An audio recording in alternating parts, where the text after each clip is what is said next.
한국 기술? 그거 일본 따라오려면 한참 멀었지. 오랫동안 사람들 사이에 일본이 기술력에서 한국보다 한 수 위라는 인식이 자리 잡고 있었습니다. 그리고 사람들은 이번에도 당연히 자부심이 이어질 거라 믿었습니다. 일본에서 열린 대규모 기술 박람회, 세계적인 브랜드들이 총출동하며 다시 한번 기술 강국의 면모를 뽐내는 듯했죠. 하지만 그 현장에서 그 인식이 송두리째 뒤집히는 일이 벌어졌습니다. 전시장 한복판, 사람들이 몰려야 할 일본 부스는 상대적으로 조용했는데요. 반대로 멀찍이 떨어진 그곳엔 끝없는 줄이 늘어섰습니다. 사람들이 굳이 찾아가서라도 직접 경험하려 했던 그 기술. 대체 그 부스 안에서는 무슨 일이 벌어지고 있었던 걸까요? 과연 그곳이 어디인지, 무슨 일이 일어났는지 알아보도록 하겠습니다. 잠깐 1초밖에 걸리지 않는 좋아요 버튼 한 번만 눌러주시면 감사하겠습니다. 안녕하세요. 저는 에릭 타오라고 합니다.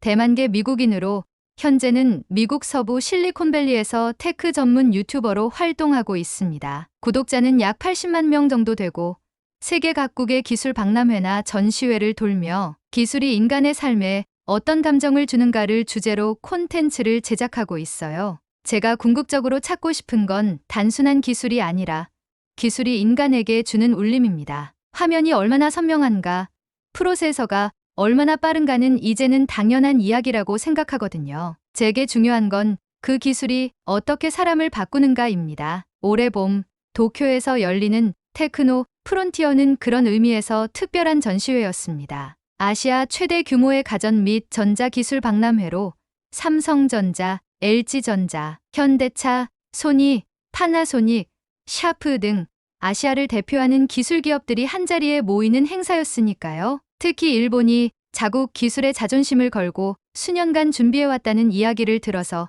기대감이 더욱 컸습니다. 제가 도쿄에 도착한 건 전시회 개막 하루 전날이었습니다. 공항에서부터 행사장까지 이동하며 거리는 일본 특유의 정갈한 분위기와 조용한 질서를 품고 있었고 고층 건물 사이로는 곳곳에 박람회를 홍보하는 플래카드와 전광판 광고가 눈에 띄었어요. 기술의 미래, 여기서 시작된다는 문구가 특히 인상 깊었습니다. 행사 첫날 아침 8시 저는 전시장 앞에서 줄을 서며 약간은 설레는 마음으로 입장을 기다렸습니다. 늘 그랬듯 이번에도 촬영을 겸해 미리 준비한 콘텐츠 기획안을 꺼내보았죠. 8K 마이크로 LED TV, AI 번역, 안경, 자율도리 로봇 등 일본 측에서 공개할 신제품 리스트는 그야말로 화려했습니다. 반면 한국 기업들에 대해서는 처음엔 그냥 늘 해오던 대로 나올 거라는 막연한 기대 수준이었죠. 특히 일본 언론들이 연일 일본 기술의 부활이라는 표현을 쓰며 대대적으로 홍보하던 터라 이번만큼은 정말 뭔가 색다른 경험이 될 거라는 생각도 들었습니다. 그런데 막상 입장하고 보니 첫 느낌부터 예상과는 전혀 달랐습니다. 전시장 메인홀, 가장 중심이 되는 구역에는 소니와 파나소닉 부스가 떡하니 자리를 잡고 있었고 그 바로 옆에는 일본 IT 스타트업들의 공동관이 있었습니다. 하지만 눈에 띄는 건 사람들이었습니다. 분명히 중심이 되어야 할 일본 대기업 부스 앞은 생각보다 한산했고 일부 전시 제품들에는 체험 대기 줄조차 보이지 않았습니다. 반면 행사장의 끝자락, 가장 구석진 곳에 위치한 한국 기업 부스에는 이상하리만치 긴 줄이 늘어서 있었어요. 저는 처음엔 그저 삼성이나 LG가 마케팅을 잘했나 보네 정도로 생각했습니다. 그런데 실제로 가보니 줄을 서는 사람들이 다국적이었습니다. 미국, 독일, 인도, 브라질 등 다양한 언어가 들려왔고 심지어 일본인 방문자들도 꽤 있었습니다. 가장 인상 깊었던 건 LG전자의 무인 가전 체험존이었는데 이곳에서는 누구나 직접 제품을 사용해보고 체험할 수 있도록 설계돼 있었습니다. 줄을 선 사람들 사이로 한 외국인 여성의 탄성이 들렸습니다. 이건 정말 우리 어머니도 쓸 수 있겠어요. 그 순간 제 머릿속에 스친 말이 있었습니다. 이건 기술이 아니라 사람이다. 단지 기능이 아닌 사람이 느끼고 움직이는 기술이라는 걸 그때 처음 직감했죠. 전시회 둘째 날 점점 더 명확한 그림이 보이기 시작했습니다. 일본 기술은 분명 세밀하고 정교했습니다. 0.01초의 반응 속도, 8K의 섬세한 화질, AI 번역의 정확도. 하지만 사람들은 오래 머무르지 않았어요. 반면 한국 부스는 기술을 어떻게 쓰는지, 어떻게 느끼는지를 먼저 보여주고 있었습니다. 에어드레서 앞에서는 할머니가 시연자로 나섰고, 여행용 냉장고 앞에서는 손가락 하나로 작동되는 모습을 보여주며 관객들의 웃음과 박수를 이끌어냈습니다. 그날 오후 일본의 한 IT 저널리스트 야마다 켄지 씨와 함께 앉아 쉬는 시간이 있었습니다. 저는 조심스럽게 물었죠. 왜 한국 부스가 이렇게 구석에 위치한 걸까요? 일부러 그런 건 아니겠죠? 야마다 씨는 조용히 웃으며 말했습니다. 일본 기술계가 아직 자존심이 세서요. 한국을 경쟁 상대보단 경계해야 할 대상 정도로 보는 시선이 있어요. 솔직히 저도 처음엔 그랬습니다. 하지만 이번엔 좀 생각이 바뀌려는 중이에요. 그의 말은 단순한 웃음으로 넘길 수 없었습니다. 무언가가 변하고 있다는 것을 저는 직감하고 있었어요. 그리고 그 직감은 전시장 마지막 날 결국 확신으로 이어졌습니다. 전시장 마지막 날 아침 저는 일찍부터 행사장으로 향했습니다. 전날 밤 내내 머릿속이 복잡했습니다. 일본의 기술 전시가 왜 그렇게 공허하게 느껴졌는지, 반면에 왜 한국 부스는 그렇게 많은 이들의 발길을 붙잡았는지를 계속 곱씹게 되더군요. 분명히 일본 기술은 정밀했습니다. 숫자로 표현되는 성능도, 감탄을 자아낼 만한 기계 구조도 분명히 존재했어요. 그런데 이상하게도 그 안에서 사람은 좀처럼 보이지 않았습니다. 아침 8시 반, 저는 다시 LG전자 부스를 찾았습니다. 아직 인파가 몰리기 전이었지만 체험존에는 벌써부터 어르신 한두 분이 대기 중이었습니다. 담당 직원은 그들을 도우며 친절하게 음성 인식 세탁기의 작동 방식을 설명하고 있었고, 그 곁에서 할머니 한 분이 시연자로 무대에 오르셨습니다. 이름표에는 김미선이라는 이름이 적혀 있었습니다. 서울 근교 수원에서 오셨다고 소개하신 김미선 할머니는 마이크 앞에서 긴장한 듯 두 손을 모으고 계셨지만 이내 밝은 목소리로 외치셨습니다. 세탁 시작. 그 짧은 음성 명령에 세탁기의 버튼이 스르륵 움직이며 작동을 시작했습니다. 관객석에서 탄성이 터졌고 김미선 할머니의 얼굴에는 미소가 번졌습니다. 예전엔 글씨도 너무 작고 버튼도 많아서 며느리나 손주가 와야 세탁기를 썼거든요. 이젠 제가 직접 해도 되겠어요. 뭔가 당당해진 기분이에요. 그 순간 저는 의자에 앉은 채로 깊은 감정을 느꼈습니다. 기술이 단지 사용되는 것이 아니라 어떤 사람에게는 자존감이 될 수도 있다는 걸 그 짧은 말이 증명하고 있었기 때문입니다. 그 후 저는 하루 종일 한국 부스와 일본 부스를 오가며 촬영을 이어갔습니다. 다양한 시연이 있었지만 특히 기억에 남는 건 여행용 스마트 냉장고였습니다. 1인용으로 제작된 소형 냉장고였는데 그 기능 자체보다는 설계 의도가 저를 놀라게 했어요. 여행지에서도 익숙한 음식을 간편하게 보관하고 데울 수 있어요. 특히 연세 있으신 분들이나 어린아이를 동반한 가족에게 꼭 필요하거든요. 제품 설명을 도와주던 자원봉사자가 그렇게 말했죠. 그녀의 말투는 밝고 정갈했으며 설명 중간중간 문화적 배경을 곁들여주는 모습이 인상 깊었습니다. 프랑스에서 유학 중이에요. 이름은 유진아예요. 저는 깜짝 놀랐습니다. 그녀는 이전에도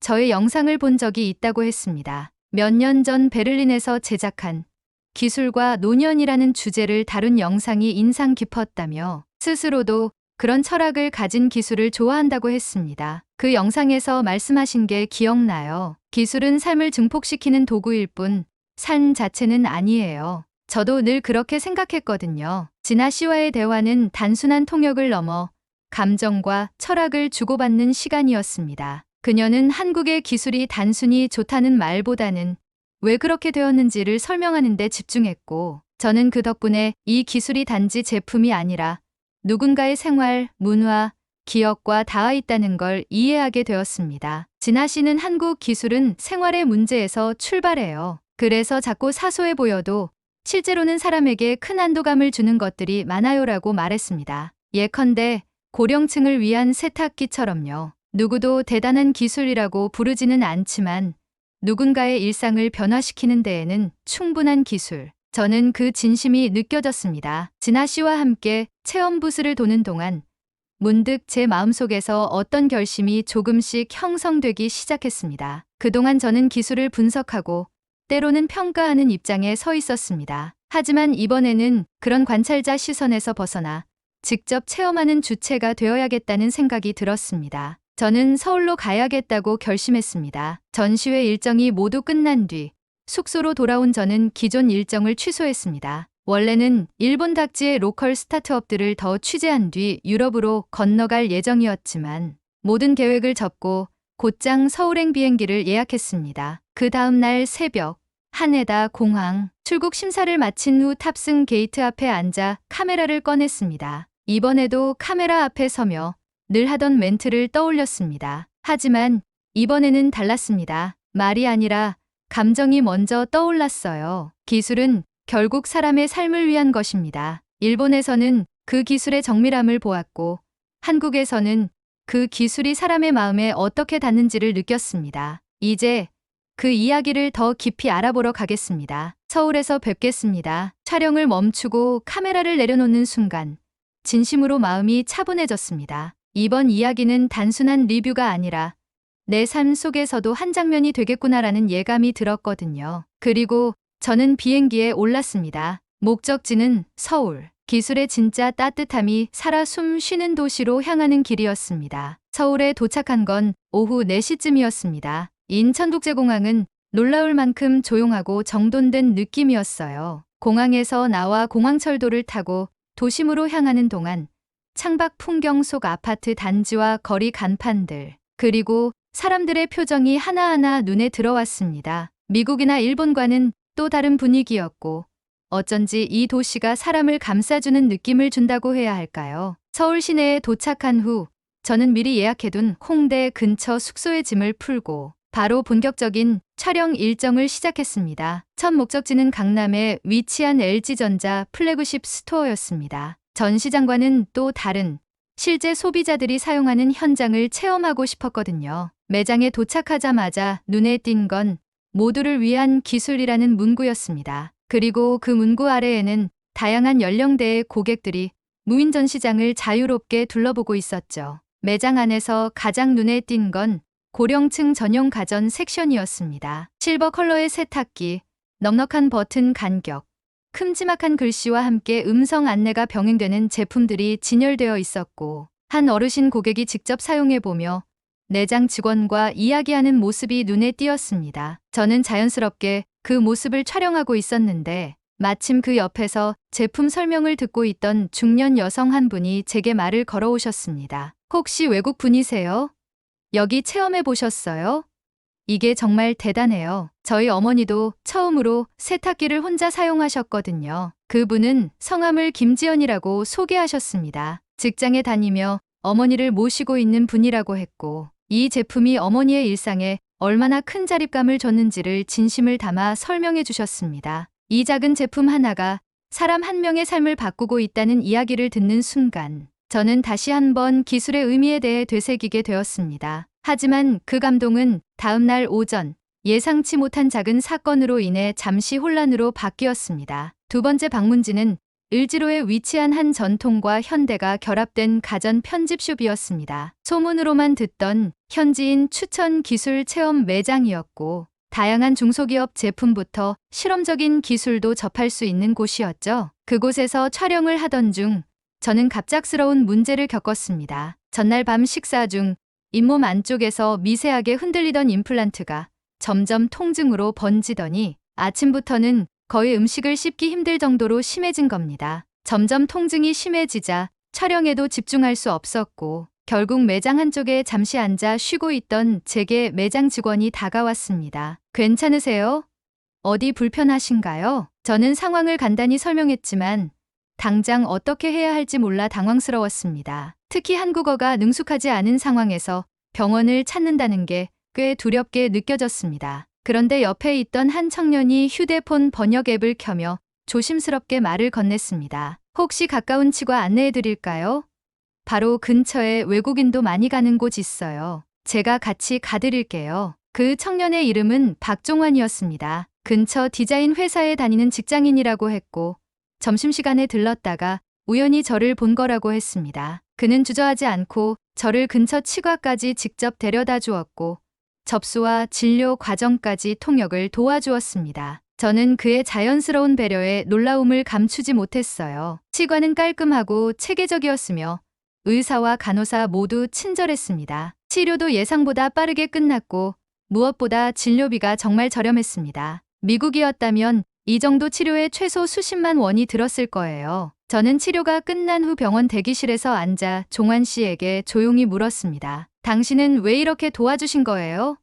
저는 그냥 지나가는 외국인일 뿐인데요. 그는 잠시 생각하다가 이렇게 말했습니다. 제가 외국에 갔을 때 길을 헤맨 적이 있어요. 그때 아무 말도 없이 저를 도와준 일본 할머니가 있었어요. 저도 그때 그렇게 말했거든요. 왜 도와주시죠? 그 할머니는 사람이니까요 라고 하셨어요. 저도 그 말 계속 기억하고 있어요. 그 대답을 들은 순간 저는 무언가가 마음 깊숙한 곳에서 울리는 걸 느꼈습니다. 기술로 시작된 여정이었지만 결국 사람에게로 돌아오는 이야기. 그 안에 진짜 한국이 있었습니다. 그날 저녁 저는 숙소에 돌아와 침대에 앉아 조용히 생각에 잠겼습니다. 오늘 겪은 일을 영상으로 남길까 말까 망설였지만 결국 카메라를 켜고 말았습니다. 화면 속 제 표정은 조금 피곤해 보였지만 마음은 어느 때보다 확고했습니다. 오늘 저는 기술이 아니라 사람에게 감동을 받았습니다. 치과에서의 경험은 단순한 의료 시스템이 아닌 누군가의 친절과 배려에서 시작된 감동이었어요. 한국의 기술은 사람을 생각할 때 비로소 완성된다는 걸 저는 오늘 확실히 느꼈습니다. 서울에서의 마지막 날 아침, 저는 한강 근처에 있는 작은 카페로 향했습니다. 창밖으로 흐르는 강물과 느긋하게 걷는 사람들, 그리고 카페 안을 가득 채운 커피 향. 그 조용한 풍경 속에서 저는 지난 일주일간의 시간을 하나하나 되짚어보고 있었습니다. 김미선 할머니의 당당한 음성, 박종환 씨의 조용한 친절, 유진아 씨의 따뜻한 눈빛, 그 모든 장면이 필름처럼 제 머릿속을 지나갔습니다. 저는 서울에 기술을 체험하러 왔지만 결국 이 도시에 와서 제가 진짜 체험한 건 사람이었습니다. 촬영 장비는 이미 다 정리해둔 상태였지만 저는 망설이다가 조용히 카메라를 다시 켰습니다. 마치 기록을 남기듯 스스로에게 이 순간을 기억하게 하기 위해서였어요. 안녕하세요. 에릭 타오입니다. 지금 서울 한강이 보이는 이곳에서 제 마음은 이상하리만치 따뜻합니다. 한마디를 꺼내자 그동안의 감정들이 조금씩 쏟아지듯 흘러나오기 시작했습니다. 저는 원래 기술을 보러 왔습니다. 스펙을 분석하고 기능을 평가하고 시장에서 어떤 반응이 나올지를 예측하려 했죠. 그런데 이번에는 처음으로 기술을 통해 사람을 보게 됐습니다. 그리고 그 사람들 덕분에 기술이 가진 진짜 의미를 다시 생각하게 됐습니다. 그 순간 김미선 할머니의 목소리가 떠올랐습니다. 내가 기계 앞에서 명령을 내리는 날이 올 줄은 몰랐어요. 그 말은 단순한 소감이 아니라 오랜 시간, 세상에서 조금씩 밀려나 있었던 누군가가 다시 자기 자리를 찾아간다는 선언처럼 느껴졌습니다. 또 박종환 씨의 사람이니까요 라는 대답. 아무 조건 없이 내민 손 하나가 낯선 도시에서 얼마나 큰 위로가 될 수 있는지를 저는 처음으로 몸으로 느꼈습니다. 그리고 유진아 씨. 그녀는 제게 단지 한국어 통역을 해준 게 아니라 한국이라는 사회가 품고 있는 공감이라는 문화를 소개해줬습니다. 단지 제품을 설명하는 게 아니라 그 안에 담긴 이야기와 철학을 함께 나눴습니다. 그녀는 말했죠. 기술은 결국 누구든 쓸 수 있어야 완성된 거예요. 복잡하고 멋져 보여도 결국 손끝 하나로 따뜻함을 느끼게 해야 해요. 이 도시에서 만난 사람들은 기술을 말하지 않았습니다. 대신 사람을 이야기했습니다. 그 진심이 서울 곳곳의 가전제품에, 의료 시스템에, 매장 직원의 안내에, 그리고 시민들의 태도 속에 녹아 있었습니다. 비행기 출발 시간이 다가왔고 저는 마지막으로 서울 거리 한복판을 걸었습니다. 햇살이 따뜻하게 쏟아지던 그 오후, 저는 이 도시가 품고 있는 조용한 따뜻함이 마음 깊은 곳까지 스며드는 걸 느꼈습니다. 공항으로 가는 택시 안, 저는 조용히 창밖을 바라보며 생각했습니다. 세상은 점점 더 빠르게 변하고 있고 기술은 그 속도를 더욱 끌어올리고 있습니다. 하지만 속도가 전부는 아니었습니다. 그 기술이 사람을 기다려주고 배려하고 품어주는 순간에야 비로소 진짜 혁신이 완성된다는 걸 저는 서울에서 배웠습니다. 비행기의 탑승의 자리에 앉자 저는 마지막으로 노트북을 열고 영상을 편집하기 시작했습니다. 영상의 마지막 장면, 저는 다음과 같은 자막을 남겼습니다. 기술이 사람을 위해 존재하는 것이 아니라면 그건 기술이 아니다. 한국에서 저는 진짜 기술을 만났습니다. 그리고 자막 뒤로 김미선 할머니의 웃음소리, 박종환 씨의 괜찮으세요?